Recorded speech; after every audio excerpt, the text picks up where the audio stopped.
এক কুলাঙ্গারের বাচ্চা তাকে রেপ করে। আমাকে আপনারা সবাই বিচার দেওয়াই লাগবে, নইলে এই বাংলাদেশ যদি বিচার না পায় আমি নিজে আত্মহত্যা করে মেয়ে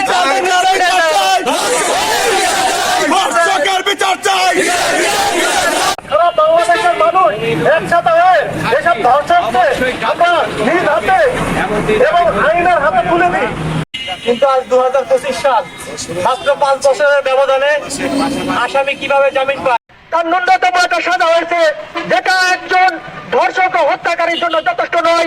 এই ধর্ষকের ফাঁসি দেওয়া পর্যন্ত আমাদের বিক্ষোভ মানববন্ধন অব্যাহত থাকবে। আমরা চাই দর্শনা সারা পৃথিবীর সারা বাংলাদেশের মানুষ একসাথে হয়ে এসব ধর্ষককে আমরা নিজ হাতে এবং আইনের হাতে তুলে দিয়ে আমরা চাই যে তারা তাদের পর্যাপ্ত পরিমাণে তারা খাতা পায়।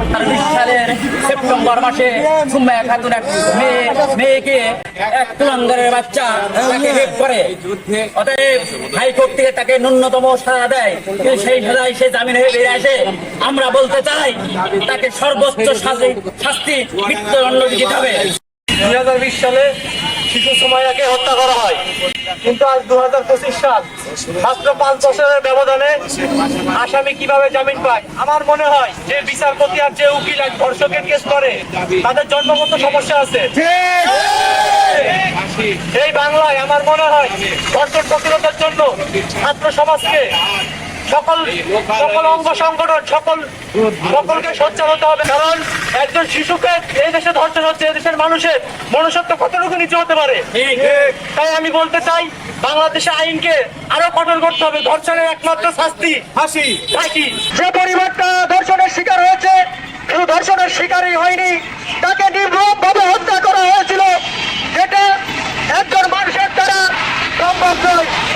কিন্তু আজকে দেখেন 2020 থেকে 2025 বেশি দূরের কথা নয়, আজকে তারা টাকা পয়সার প্রভাব খাটিয়ে আজকে তাদের এই 5 বছরের ব্যবধানে মামলার শেষ পর্যায়ে তার ন্যূনতম একটা সাজা হয়েছে, যেটা একজন ধর্ষক ও হত্যাকারীর জন্য যথেষ্ট নয়। আমরা তারই প্রতিবাদে আজকে অবস্থান কর্মসূচি। ধর্ষকরা যদি কোনো ব্যক্তি ধর্ষণ করে তার যদি মৃত্যুদণ্ড প্রদান করা হয়, আমি মনে করি এই ধর্ষণ বাংলাদেশ থেকে অনেক কমে যাবে।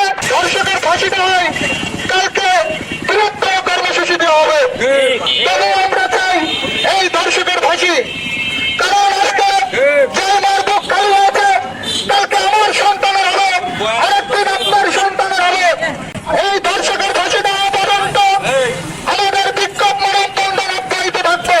একটা শিশু ধর্ষণ, তার আবার বিচার হচ্ছে না, তাদেরকে আইনের কাঠগড়ায় এখনো পর্যন্ত নিয়ে আসা হয়নি। এখান থেকে বিনীত অনুরোধ করবো প্রশাসনের, যাতে করে এই ধর্ষণের যারা দায়ী তাদেরকে যেন অবশ্যই 24 ঘন্টার ভিতরে গ্রেপ্তার করে।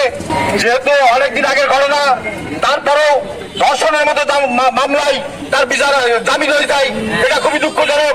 আমরা আইনের প্রতি শ্রদ্ধাশীল, আমরা এখান থেকে অনেক বড় কর্মসূচি দেবো, তাদের সামনের দিনে যদি একে আবার যারা আটকাই এবং দৃষ্টান্তমূলক শাস্তি বলতে একটাই, মৃত্যুদণ্ড।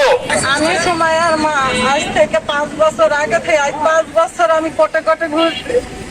আমার ছোট্ট 6 বছরের শিশুর স্কুলে পাঠিয়ে সেই দিকের সময় আমার মেয়েটাকে নিজে মুখ বেঁধে মাথায় মেরে তাকে অপহরণ করে, তাকে ধর্ষণ করে, তার গলার ভিতরে একটা প্যান দিয়ে আর একটা প্যান দিয়ে মুখ বেঁধে তাকে ধর্ষণ করে, তার এমন অবস্থা হয়েছে পায়খানা পিসাবের দ্বারা একাকার করে দিল। তার পা হাত সব ভেঙে লন্ড করে দিল, তাদের গালের দাঁতগুলো তার ধুইনি, তার মাথা ধুইনি, তার পা ধুইনি। আমার মেয়েটাকে আমি সেই ফেব্রুয়ারি মাসের 2 তারিখে প্রথম দিন সেই সকালেই দেখলাম, আর কেউ আমার মেয়েটাকে আমার কাছেও নেইনি, আমি দেখিও নি। তারপরে 2-3 বছর আমি সিটে হারা হয়েছিলাম।